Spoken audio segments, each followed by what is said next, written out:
70 שנה במכונית, אני נוסע ומביט על מה היה ומה נהיה, ואיך נפשי עוד הומייה מהמצדה של הזריחות, ירושלים בסליחות, מחוף כנרת ואכסי, מהמסיבות של תל אביב. אבי חלם והתפלל לחיות בארץ ישראל. היום ילדי אותי שואל, מה הסיפור של ישראל? כאן זה בית, כאן זה לב, ואותך אני לא עוזב. אבותינו שורשים, ואנחנו הפרחים המנגינות, שבט אחים ואחיות. אותה שכונה, אותו רחוב, תרי סרבנים של יעקב, אוספים ביחד נדודים בתוך תרמיל געגועים. אדם הוא נוף מולדתו, חורת קווים בכף ידו, בין התפילות לנדרים, ריחות פרדס של הדרים, ובעיניה של אמי תמיד אמצא את מקומי. על הגיטרה מתנגן ניגון עתיק שמחבר. כאן זה בית, כאן זה לב, ואותך אני לא עוזב. אבותינו שורשים, ואנחנו הפרחים המנגינות, שבט אחים ואחיות. מבראשית הכל תפור, טלאים טלאים של הסיפור, כמו שתי מילים להתחבר בחוט זהב של משורר. אני מכאן, אני שייך, וכל חבר שלי כמו אח. אתה פועמת בלבבי, אני מזרח מערבי. כאן זה בית, כאן זה לב, ואותך אני לא עוזב. אבותינו שורשים, ואנחנו הפרחים המנגינות, שבט אחים ואחיות. כאן זה בית, כאן זה לב, ואותך אני לא עוזב. אבותינו שורשים, ואנחנו הפרחים המנגינות, שבט אחים ואחיות. ואותך אני לא עוזב. אבותינו שורשים, ואנחנו הפרחים המנגינות, שבט אחים ואחיות. שבט אחים ואחיות. 70 שנה במכונית, אני נוסע ומביט על מה היה ומה נהיה, ואיך נפשי עוד הומייה מהמצדה של הזריחות, ירושלים בסליחות, מחוף כנרת ואכסי, מהמסיבות של תל אביב. אבי חלם והתפלל לחיות בארץ ישראל. היום ילדי אותי שואל, מה הסיפור של ישראל? כאן זה בית, כאן זה לב, ואותך אני לא עוזב. אבותינו שורשים,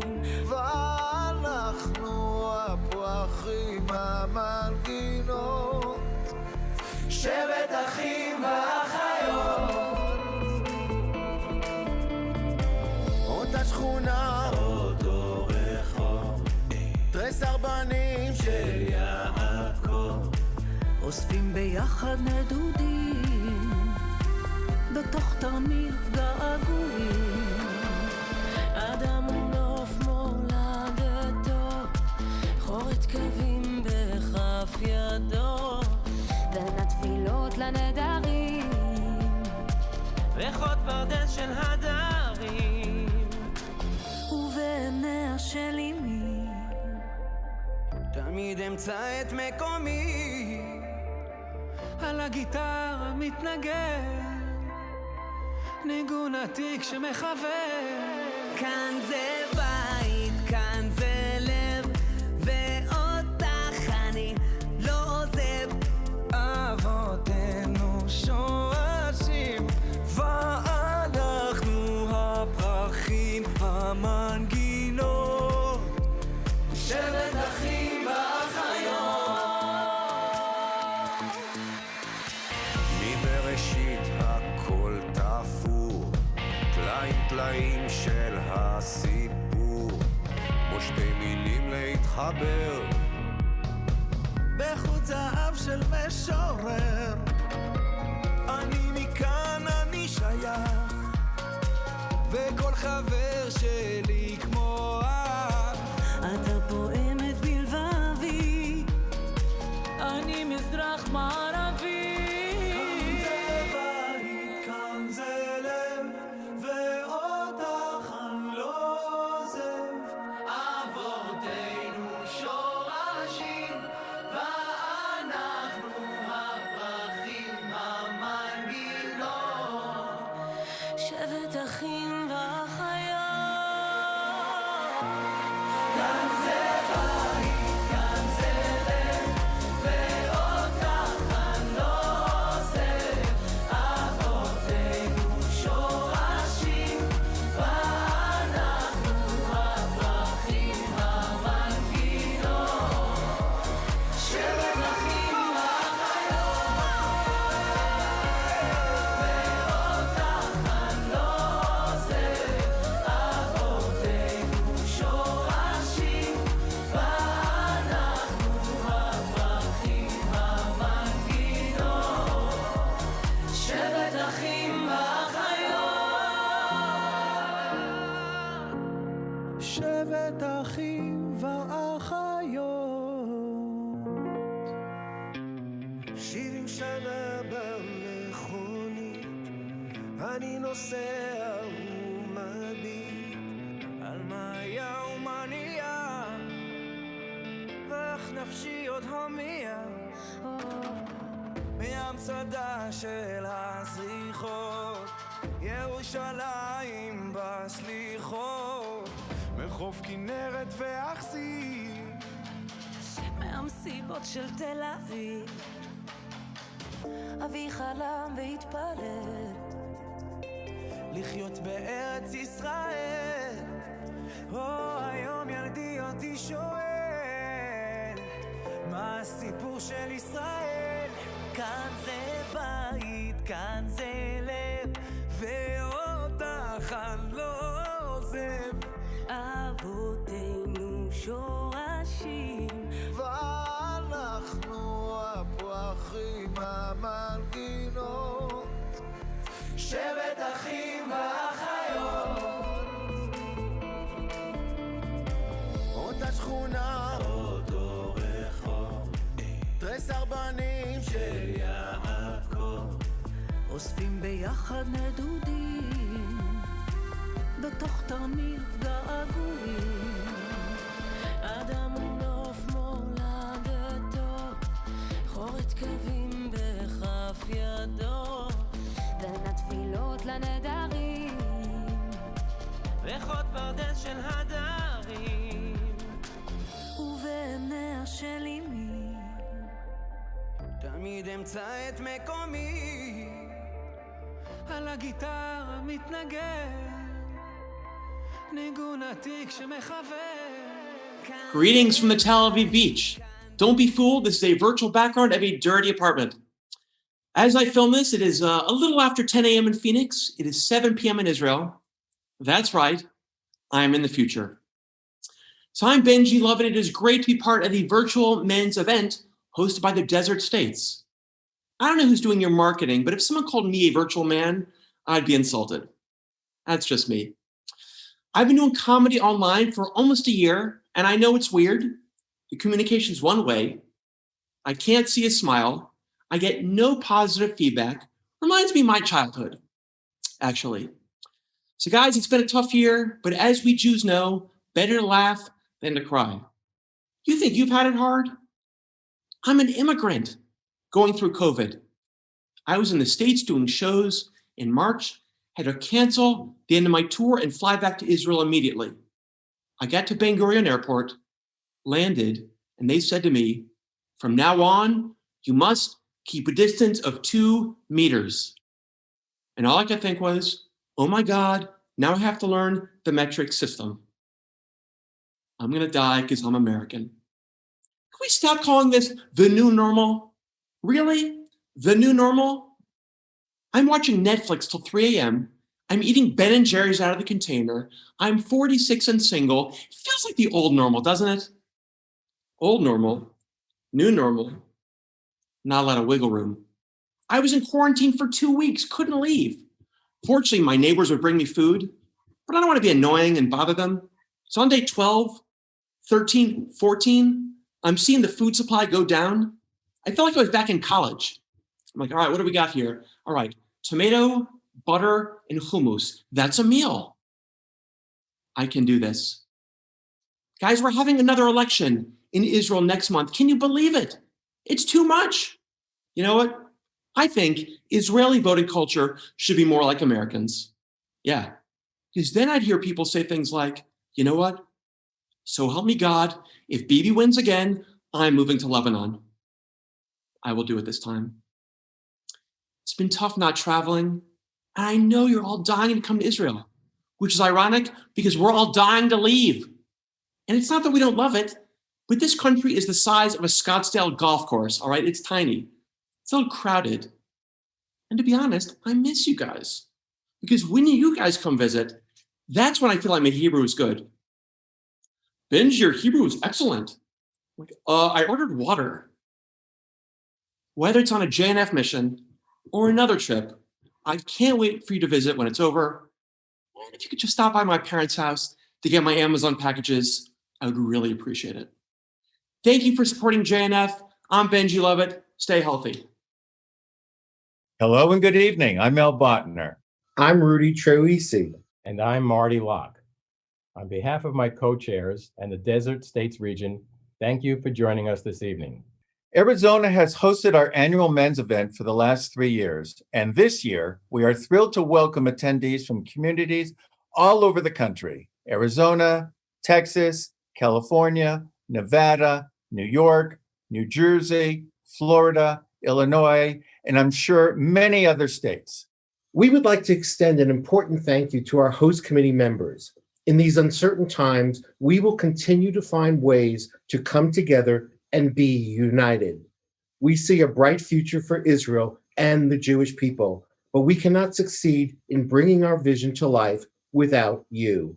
And lastly, we want to thank our generous sponsors: FEMA Health Services, Barrio Queen, Blader Wealth Consulting Group, RBC, Kotzen Valuation, Beacon Point Wealth Advisors, Heart and Vascular Center of Arizona, Gigi Gems, Reliable Background Screening, Risk Resource, David Shapiro Law, Ellen Lawson Law, Weiss Wealth Strategies of Raymond James, The Nikki B Group, Berkshire Hathaway Home Services, Weinberger Law, ROI Properties, Lane and Knott PC, Schwartz Insurance, and the Fancy Pants Kitchen.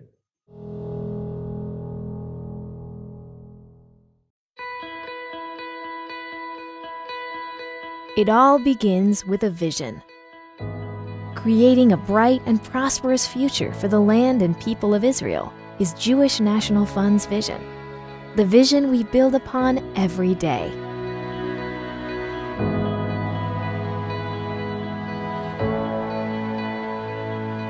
To create change, you need a vision. A vision of lush and breathtaking forests where once was only rocky and brown land. A vision of transforming the Negev and the Galilee, areas filled with pioneering spirit and determination, but faced with economic challenges. We're helping these areas reach their potential by creating jobs, housing, tourism, and quality of life opportunities, injecting a vitality that is transforming them into places people want to live. A vision for us to speak our values, leaving no one behind.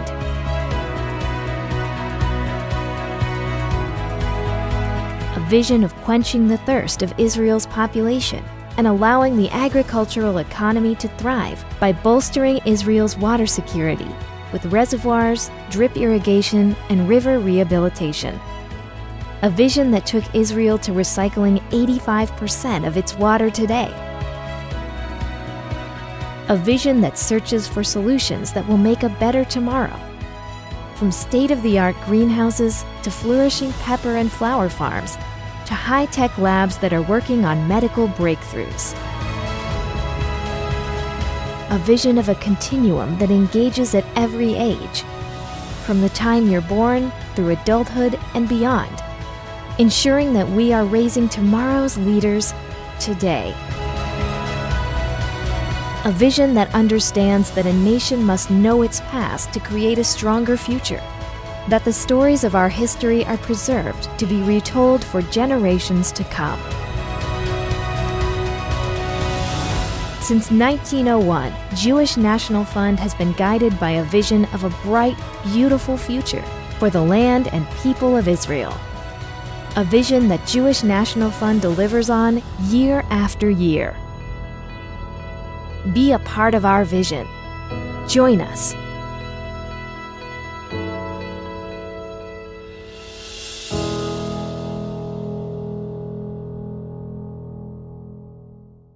Now, it is my privilege to introduce you to an extraordinary leader, a visionary, who is included in the Jerusalem Post list of the 50 most influential Jews in the world, and a gifted executive, who along with his team of lay and professional leaders is leading Jewish National Fund's billion-dollar campaign and has succeeded in making Jewish National Fund one of the top-rated charities in the United States and the leading organization for the land and people of Israel.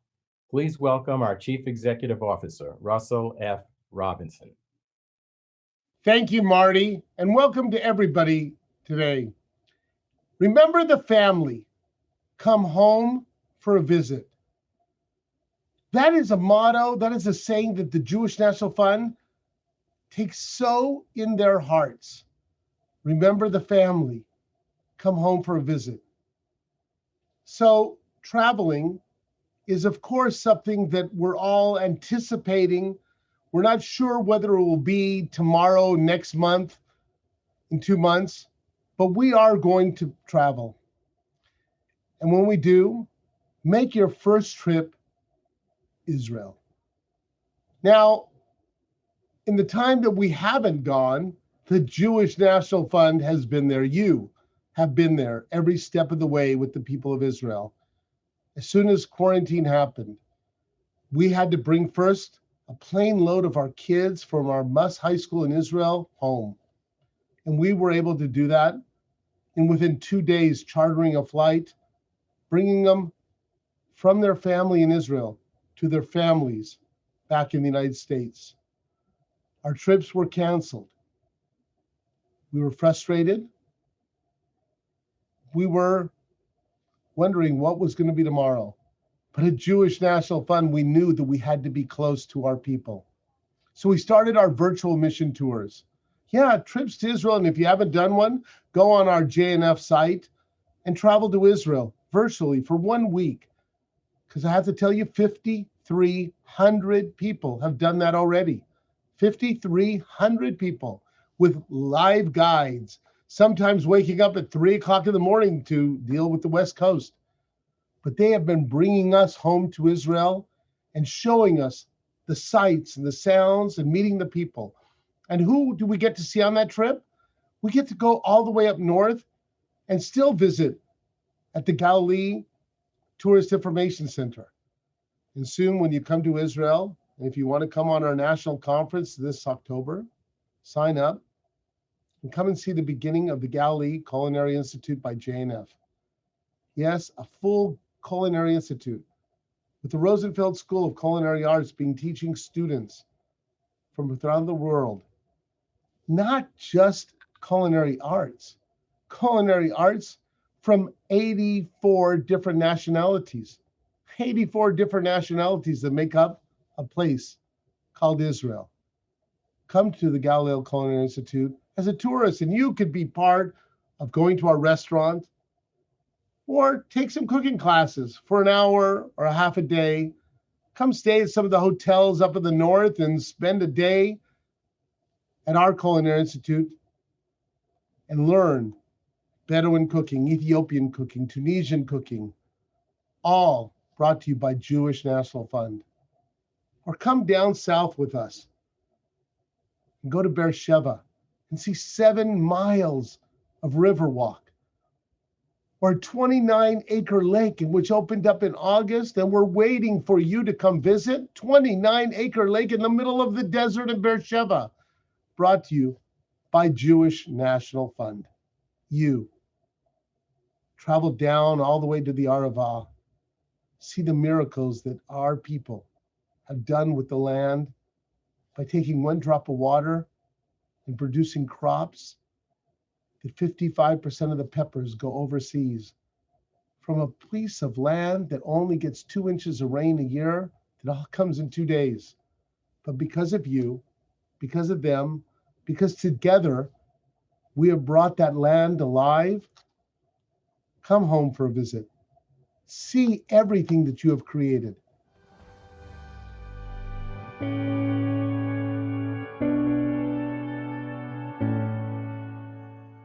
Russell, thank you so much for being with us this evening and for your thoughtful remarks. For those of you who don't know me, I am Rudy Troisi, a proud board member of Jewish National Fund's Desert States region. For those who do know me, you may not know about my journey. I am a first-generation Jewish Italian American, a child of immigrants who were old enough to be my grandparents. Not the typical Italian American, usually known for big extended families. It was just my mom, dad, 1 sister, and me. And I was the only one born in the US. I grew up in the New York metro area on Long Island, where Jews were a significant part of the population. I grew up thinking 1/3 of the world was Catholic, 1/3 Protestant, and 1/3 Jewish. It wasn't until junior high, during Israel's 1967 Six-Day War, that I learned that Jews represented such a small percentage of the population and how much prejudice existed against us. I was not born Jewish. I chose to become Jewish. I started to gravitate away from Catholicism when I was 13. By my mid-20s, my mother asked me if I was going to convert to Judaism, and I wasn't even dating anyone. Because I had such a small biological family, my close friends became my family, and my close friends were all Jewish. I celebrated Jewish holidays with my friends in multiple Jewish families, and in fact, one of my best friend's grandparents adopted me. May and Teddy Albert, of blessed memory, had 5 pictures of their grandchildren on their mantle, and I was one of them.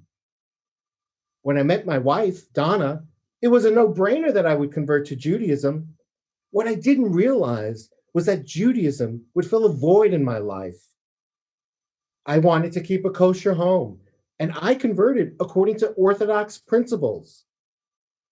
I must say that I am eternally grateful to my poor immigrant parents, Tekla and Cosmo Troisi, of blessed memory, who paid the extra $5 to have me circumcised when I was born at the hospital, because having an actual circumcision as an adult would not have been fun. Oy. Just thinking about it, it hurts. Fast forward. I became a volunteer, donor, and an active board member of a number of many worthy Jewish organizations. But there is no organization where the dollars I invest make me feel better than with Jewish National Fund. Did you know that your dollars help integrate people with disabilities into the IDF?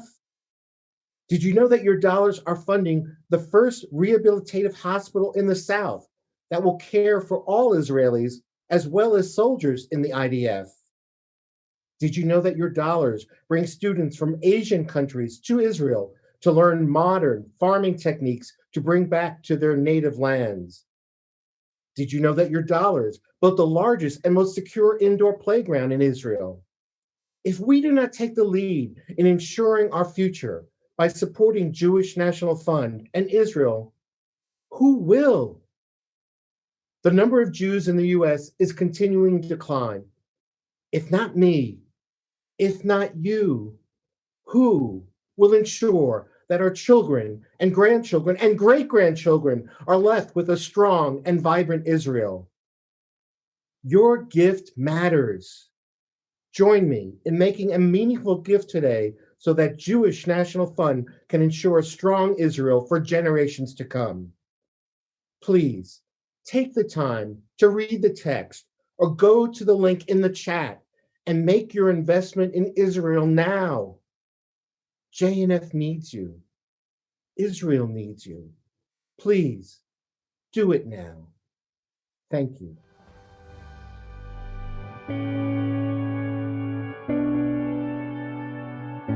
I'm so excited that Bob Diener agreed to speak to all of us tonight. I'd love to share a small part of who this man is. As most of you know, he's the co-founder of both getaroom.com and hotels.com. What you may not know is that after graduating from Cornell Law School, he practiced securities and corporate law with the firm of Gibson Dunn in Los Angeles. So I asked Bob, how does one go from being a corporate lawyer to co-founding two hugely successful dot-com companies? He told me he turned his hobby of searching and finding the best hotel room deals into a tremendously lucrative business in the travel industry. Very, very impressive. Lest you think Mr. Diener is one-dimensional, he has authored two books, The Biblical Secrets to Business Success and The Savvy Traveler. He taught the business practice course at Cornell Law School. He's been a scholar in residence at the University of Florida Entrepreneurship Program. He serves on the national boards of directors of Israel Bonds, Chabad on Campus, Hesbara Fellowships, as well as a past national board member of APAC. Mr. Diener is also a past participant and current major donor of the Alexander Muss High School in Israel, a JNF project. He is also actively involved with Jewish National Fund in Florida. As someone who has canceled several international trips this year, I can't wait to hear what Bob has to suggest to us for future travel. So please join me in welcoming our speaker, Bob Diener, to the 2021 Jewish National Fund Desert States Region National Men's Event. It's great to be here with so many friends from the Jewish National Fund. I was asked to talk about the state of the hotel industry and what's changed given the situation that we're in. Well, first of all, back in March at the beginning of the pandemic, travel came to almost a screeching halt. Our bookings were down across the globe about 90-some%. And that lasted for about 2 months. And then we saw a steady tick up in travel, mainly individual leisure traveler. And as we got towards the middle and the end of the summer, we saw a very significant increase in travel. And what we're seeing now is primarily leisure travelers that are out there. We're seeing very little business travel. Group travel has come to almost a screeching halt. But those that are out there traveling, and they're traveling actually in significant numbers, but to different places and with different patterns. For example, most people today are driving. Very few people are flying to their destination. So most people are driving. They're staying closer to home. We're also seeing a very big difference in the type of hotels that consumers are booking right now. Traditionally, our biggest markets are cities like New York, Chicago, Boston, San Francisco, but that's not what we're seeing today. What we're seeing today are the biggest markets are being booked are the leisure type of markets. For example, Miami, Key West, the rest of the Florida Keys, the Florida Panhandle, the national parks. Now, these are, many of these markets are traditionally busy this time of year, but they're actually, some of them are much busier than they usually are. And so rates in those markets are actually fairly high. But in the big cities like New York and Boston, rates are a fraction of what they were a year ago, and occupancy is still very low. So overall, we're seeing very slow pickup in business travel. We're seeing a significant pickup in individual leisure travel, and we're seeing almost no group travel. We're seeing very little travel internationally. And we're seeing what I call the barbell type of booking. So a lot of people booking last minute. They're feeling comfortable getting up and going, and they're booking. And a lot of people booking way out because they want to take advantage of bargains. And since rates at a lot of, especially in large destinations, are significantly lower than they were last year this time, a lot of consumers are taking advantage of that and booking way in advance and hoping that the pandemic is going to be over or they'll be vaccinated by then, and they'll lock in a really great deal. And most hotels are exercising a good amount of flexibility, allowing travelers to cancel their bookings or change their bookings. And many hotels now will have a non-refundable rate and maybe a few dollars more for a refundable rate. So those that are concerned, hey, maybe it won't be safe to travel, or I just want to protect myself, you can book in most situations a refundable rate that may not be that much more than a non-refundable rate. And so there's really no downside to booking. So a lot of consumers are booking now, and most of what we're seeing is travel into leisure destinations by individual leisure travelers. Now, how are people booking, and how is it any different? Well, things are shifting very quickly since we got into the COVID pandemic. And we're seeing a big shift to mobile bookings. A lot more people are booking on their mobile devices. We're seeing that we're starting to see new technology where hotels are doing everything they can to limit the contact with their guests. So, for example, many hotels are eliminating the front desk. So traditionally, you go to a hotel, you wait in line, you check in, there's an individual there that you're dealing with. Many hotels are getting rid of that. What we're going to see going forward is that many hotels will allow you to pre-check in before you get to the hotel. So you'll get on your mobile device, you'll check in, and in many hotels are experimenting with this already, where you'll be able to select your exact room. So you can pick your room. Instead of going to the front desk to getting a room key, you'll receive a code on your phone that will unlock your door. And you can also, in the room, specify certain things that you want. For example, you may want a coffee maker, you may want an exercise machine, you may want some other equipment. So hotels are gearing up their technology to be able to accommodate this. There are many tests going on, and every day I'm seeing better and better technology in terms of limiting the contact between consumers and personnel at the hotel. All right, what else is going on? What are most consumers concerned about? Or what are the most important factors when consumers book hotels? Well, number one is always, of course, location, the quality of the hotel, the pricing. But coming up way on top is the cleanliness standards. What are the standards that's what consumers want to know? How clean is the hotel? How well sanitized is the hotel? And we're seeing many of the major groups partnering with different organizations.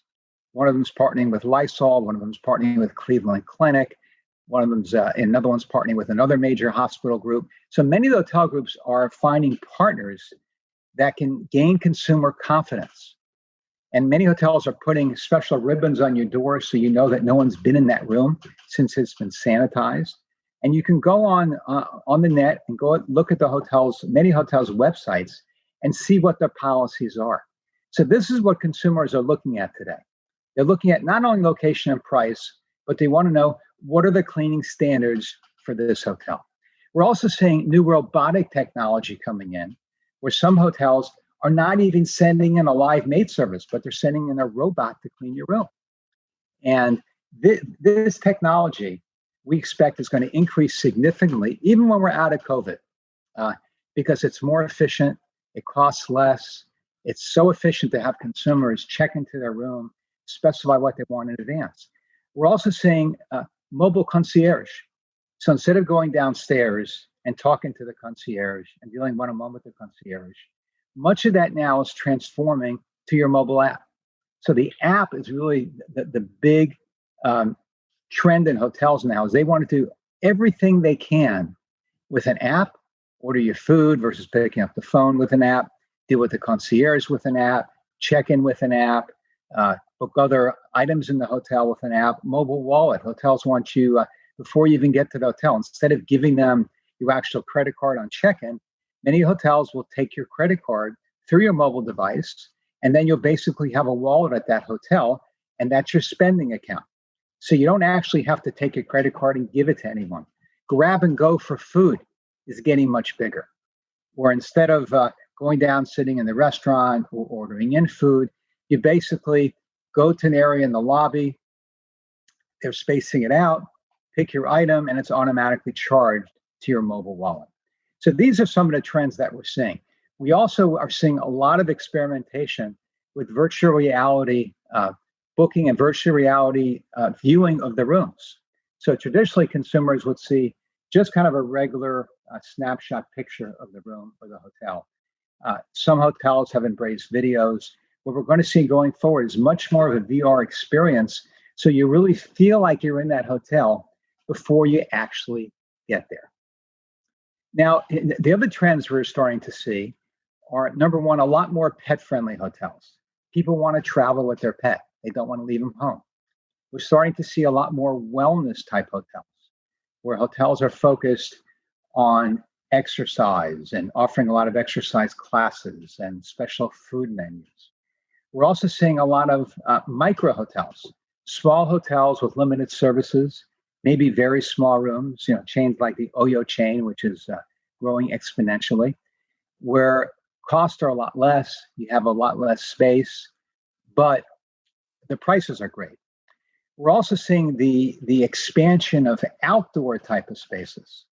So, and this is something that's going to last, we believe, past COVID, where number one, the outdoor spaces grow, and number two, they change the setup indoors to give more of an outdoor feel, which means a lot of plants indoors, which means separated spaces, not the crowded type of lobby, but different areas where you don't have to be as congested, where you can have some space, where you feel like you're outdoors. So these are all some of the trends that we're seeing. We're also seeing a trend towards being socially conscious consumers. And we're seeing more hotel groups, and we're seeing this really throughout travel and throughout business in America, where more companies are giving back. And this is a Jewish concept, to give back and to make your customers feel good about giving back. So not only does the hotel or travel vendor that you're working with give back, but they have, we're going to see more and more opportunities for actually the consumer to say, book the room. I may say that a portion is going to XYZ charity. And do you want to donate something additional to that charity? So these are some of the trends that we're seeing. We're seeing much more of a socially conscious audience. We're going to see a lot more of environmentally friendly hotels. Hotels with, for example, solar energy. Hotels that preserve water. And you're going to see more and more options to not necessarily have your room turned over every night, so you don't have to wash the sheets. You're going to see prompts in the hotel to use less water to conserve. So these are just a few of the trends, and there's many more that we're seeing. But most important, we're seeing a great acceleration of technology. And this would have taken 5, 10, 15, 20 years for it to permeate throughout the lodging industry. But we're seeing just real incredible speed in this technology rolling out. So many hotels were testing a lot of these technologies that I talked about, but now they're actually being implemented, and we're going to see these being implemented across the board at a much faster pace. And consumers are adapting to it, and consumers are adapting to being much more comfortable using their mobile device for a lot more than just talking on the phone or the apps that they're used to. But now they'll be using that device to really control their experience, their total experience while they're traveling. And I should mention also that my history with JNF goes way back. I'm an alumnus of high school in Israel. I'm one of the early attendees of that program when it was started way back in the early 1970s in Miami. I remember going in the program. It was such an incredible experience, and it's really made a lasting impact on me in terms of how much I learned about the land of Israel and Jewish history through that program. And I know you have lots of questions, so I'm happy to take some questions. So, Bob, yes, we do have some questions for you. First off, thank you very much for those words. And thank you for coming on for the Jewish National Fund. So, Bob, let me ask you the first question. What inspired you to start getaroom.com and hotels.com? And how does it differ now than what you were doing? Well, that's a great question. And I was, by trade, I'm an attorney. And I was bored and had a part-time business, and the part-time business was an airline business, and I decided to go into it full-time. That was back in 1984, and I sold my airline business in 1990. It was a very successful business, and I was sitting along the beach in my flip-flops and thinking about what I'm going to do next. And so my business partner and I, we took a flight to Belize to go scuba diving for a few days. We rented a hut. And for 3 or 4 days, we crunched papers and thought about, well, what are we going to do next? We really know the travel industry well. And the state of the hotel industry was that hotels were about 60% occupied on average and needed about 70% to break even. So it was an industry that really needed help. And it was very clunky to book hotels. Most people booked on their own. They picked up the phone. This was pre-internet. They picked up the phone, and they would be put on hold. And if it was a busy period, they'd have to call many hotels. You called your travel agent. Well, they didn't make any money in hotels, so they didn't want to book it for you. So it was very difficult. And so we came up with the idea of having a central reservation service, number one that you could call at the time and find hotels when cities are busy, because we had access to all of them or most of them. And second of all, get a great deal. So that's really how it started. It was called Hotel Reservations Network at the time. And really, we ended up going, embracing the internet in 1995. There was the stone age of the internet. But we saw the technology. We thought it was ideal for the lodging industry.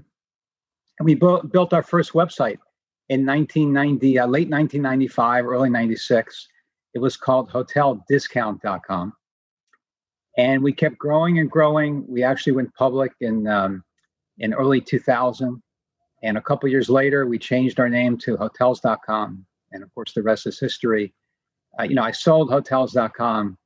I was, again, bored sitting along the beach, figuring out what am I going to do next. I had a 5-year non-compete. And people would ask me all the time, hey, Bob, how do I get a better deal? You had great deals at hotels.com, but now everywhere I go, it's the same price.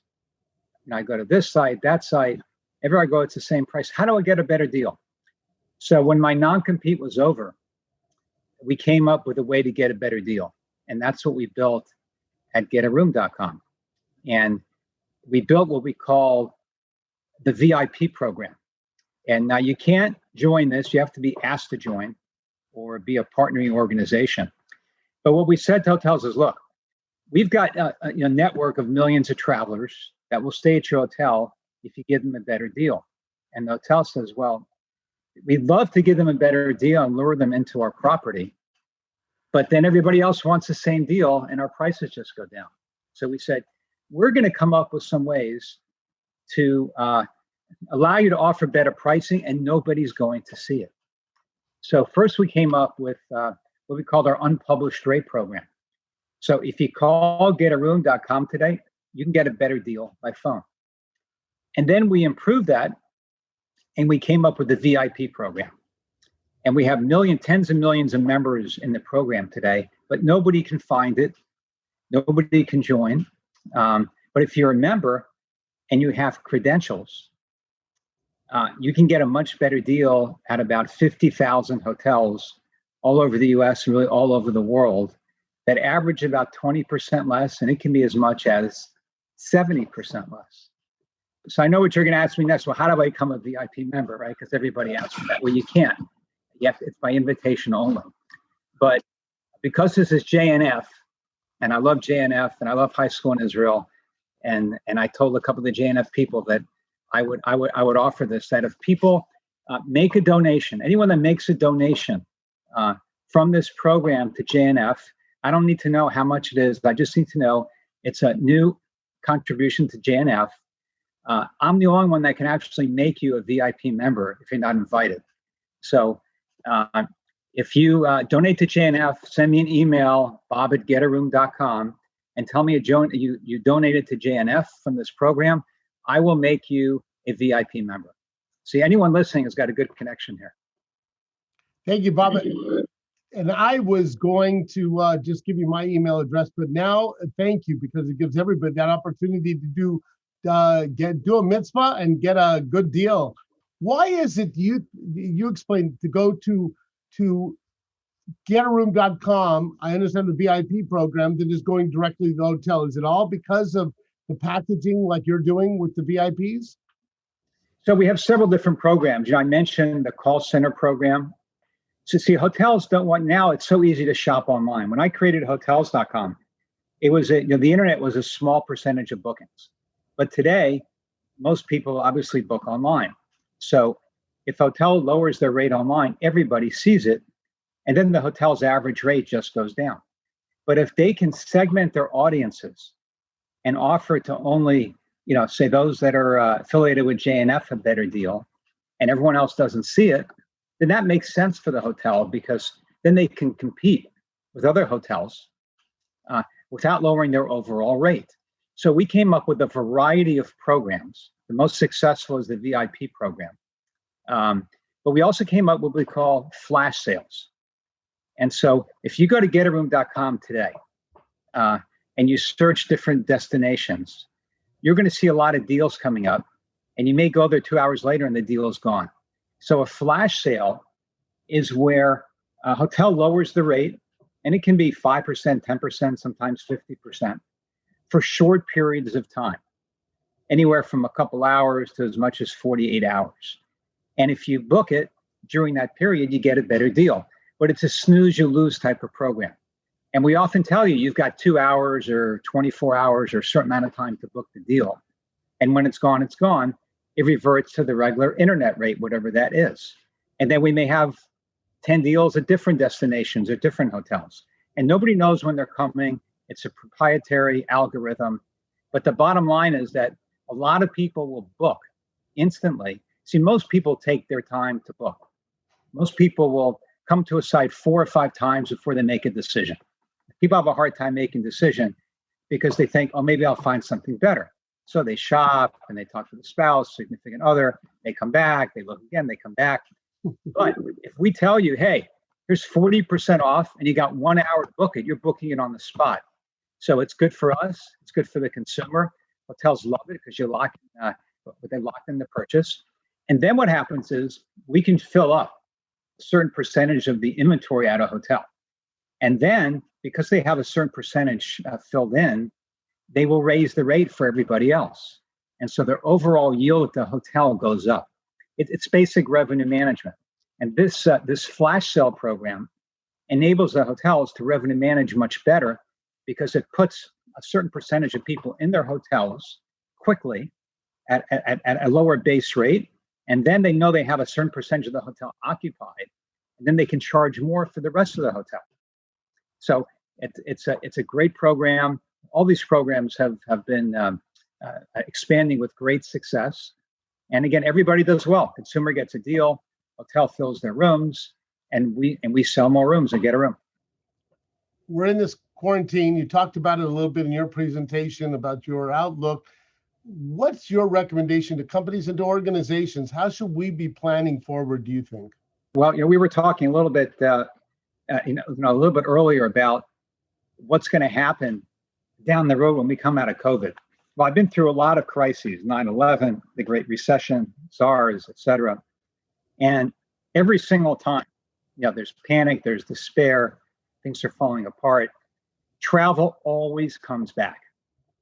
And anyone I have dinner with or talk to, and I ask them, what do you want to do when you get vaccinated, when you get your second shot, or when COVID is over?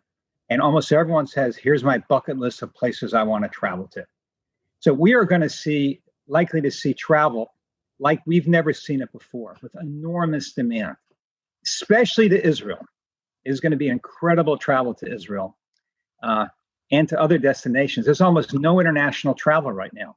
People are traveling domestically close to home, but people want to get up and go somewhere further. And so we're going to see just a huge bump in international travel, likely as we get to later in 21, throughout 22, 23. Business travel and other segments are going to take a lot longer to come back, but leisure travelers are pent up and ready to go, and rates are going to go up because it's supply and demand. Rates on average, the average daily rate today is about 30% less on average than it was a year ago. Now, leisure markets are higher, big metropolitan markets are lower, but wherever you want to go, lock in a deal now. Book a refundable rate, lock it in now, and you can always get if you have a refundable rate, you can get your money back, and you can lock in a phenomenal value because values are so good right now. And that goes with airfares, that goes with really every aspect of travel, especially hotels. This is the time to start locking things in. Once the vaccination program starts gaining on a much bigger role and things are really happening and hotels see pent-up demand and bookings increasing, rates are just going to go up. They're not going to go down. So this is the time to look for bargains and lock things in. So, they have all countries are coming at this in a different way. First off, I appreciate about Israel. We're telling people, make your first travel to Israel. Then you could go to all the other places and get a room. But there's going to be, what do you see happening with different countries with different regulations? You got sort of an eyeball, going on this. Where do you see countries, and will some not allow travel? Will some open up travel? Do you think it's going to be registration? What do you think? Well, that's a good question. The first question is, what's going to happen within the United States? Because every state is different. Every state's making their own regulations. Even municipalities are making their own regulations. So I expect that what we're going to start to see, we saw the presidential order that masks have to be worn in airports, federal properties, other transportation venues. So we're likely to see a lot more uniformity in travel rules and restrictions as we go forward, so consumers can know how to plan and how to travel. We're going to see that first here in the U.S., and then we're going to see a lot of countries, especially the countries that have major travel to and from the U.S., are very likely to start working much more closely together in terms of what are the standards and requirements for international travel. For example, do you have to show proof of vaccination? Do you have to show proof of antibodies? So these are things that I expect over the next several months that are going to be worked on. I expect this administration to have a lot of focus on having these uniform rules so that it will be a much simpler and easier for people to get up and go when they're ready, when they're vaccinated, when they're protected. And so the rules will be easier, but you will need to check.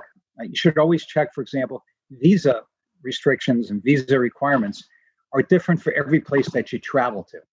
So you will need to check, in addition to checking visas, checking what vaccinations you need to check what are the COVID rules. Is there a period of time that you have to be secluded or not? And again, what do you have to have? Do you have to be vaccinated to get on the plane? Do you have to be vaccinated to get into the country? So I expect to see more and more uniformity, but that's going to take some time. In the meantime, as you're making your plans, you need to check with the airline, you need to check with the embassy, you need to check the country you're going to's website and find out exactly what the requirements are. And they are dynamic, so they will change. And so you need to check when you book, and you need to check right before you travel in case things have changed. So, Bob, you're a Jewish community leader. You're a travel industry leader. This is a little politics without politics. Here, you went to high school in Israel a couple of years ago. You can go to Israel today, not this very moment, but you're going to be able to fly to Morocco in 4 or 5 hours. You could Dubai, hopefully maybe even Saudi Arabia. American Airlines just announced flights starting in May. During all of this going to Israel, they're announcing a new flight from American Airlines going to Israel, which there was a lot of reasons they didn't go before because of some of their partnerships in their air club miles. What do you see in the future travel, Middle East? Can you believe this? What's your feelings? Well, I remember I was in the Israeli airport at the unveiling. And the whole vision of the Israeli leaders, such as Simon Peres and others, were that this is going to be the hub of the Middle East. Right? They believe that, we have peace treaties now, even though they weren't abided by, but that was the dream at the time. We have peace treaties, more are going to come. We just built this amazing airport, and Israel is now going to be the hub for the entire region. So that was the dream years ago. Now we're seeing this come into reality because you can travel today. There are so many flights, even now in the middle of COVID. There are so many daily flights between Tel Aviv and Dubai. It really is amazing. There are flights to Morocco. You can go to Bahrain. You can go to Sudan. And these are going to expand significantly with time. And I expect that we're going to have many more countries coming on board to the Abraham Accords. And I expect that there will be more and more flights between Israel and the rest of the Middle East and the rest of the world. So this is going to be a boom. Get ready. My first trip internationally is going to be to Morocco, Dubai, and Israel, and I can't wait to go. And there's a lot of others that feel the same way I do. Especially, there's something special about traveling from Israel to an Arab country. And I remember taking flights right after the Egyptian peace treaty between Tel Aviv and Egypt. Of course, it's a short flight. I've taken that flight actually many times since. It's just such a great feeling to be going from Israel to a country that used to be an arch enemy of the Jewish state, and now we have peace. So, and this is the peace now, a really warm peace. And that's what we're going to see a lot more, hopefully, going forward. And travel is just going to boom. And for those that love Israel and love the Jewish people, there's just more incredible places for us to go and explore. And I can tell you that now in Dubai, because I have many friends and colleagues that are involved in the travel there, and there are kosher restaurants being set up all over. There are synagogues being set up. There are hotels are lining up to have mashgiachs go in there and set up kosher kitchens. It's incredible, and we're just going to see more and more of this as we go forward. Could you believe that this moment that you were having that kind of conversation? When were you at the high school? I was in high school in Israel in I have to think about this for a little bit, but it would have been 1975. 1975. And it was just an incredible program. And I remember that what I thought about the program and learning Jewish history sequentially and being at the places where history happened, which is was so meaningful for me. And I learned, I went to Jewish day school. So I learned bits and pieces here and there. And of course, I learned Bible and prophets and this period of history, that period of history. But being there and learning it sequentially was just really made me understand my heritage so much more and connected me so much more to Israel, so much more to our history, so much more to our people. And that stays with me today. I remember those experiences and what I learned. And it was so much of who I am today is because of high school in Israel and the great experience that I had at the time. And there were only 40 students in my group, and how it's expanded incredibly. And it was just Miami at the time. Now, of course, it's national. But this is a program, when you come, it's not just a visit to Israel, it's a lifetime experience of connecting with your heritage and really learning your heritage and background by being there. There's really nothing like it. And I hope we can keep expanding the program, because it's once you're on the program, you're really connected for life to the Jewish people and to the land of Israel. Well, Bob, I thank you. I think that being on the beach always causes a better opportunity for the travel industry. You do some great thinking. I think that being in high school in Israel, we could get you a room at one of the dorms if you make a reservation now. We say at Jewish National Fund, Bob, is to remember the family, come home for a visit.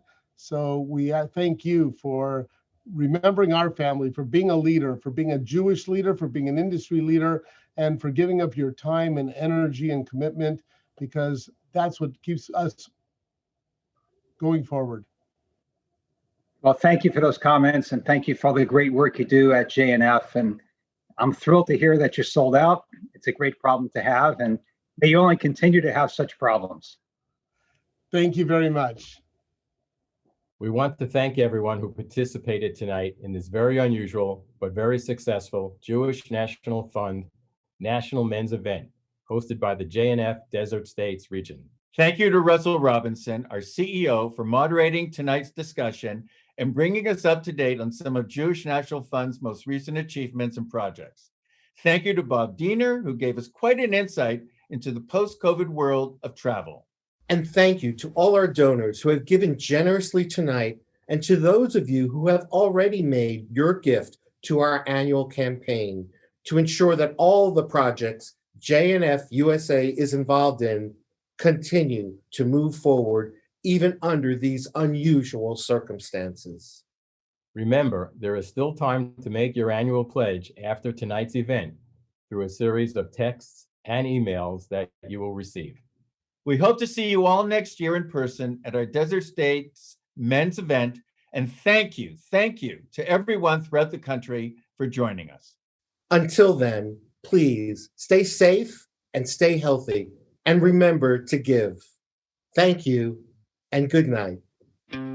70 שנה במכונית, אני נוסע ומביט על מה היה ומה נהיה, ואיך נפשי עוד הומייה מהמצדה של הזריחות, ירושלים בסליחות, מחוף כנרת ואכזיב, מהמסיבות של תל אביב.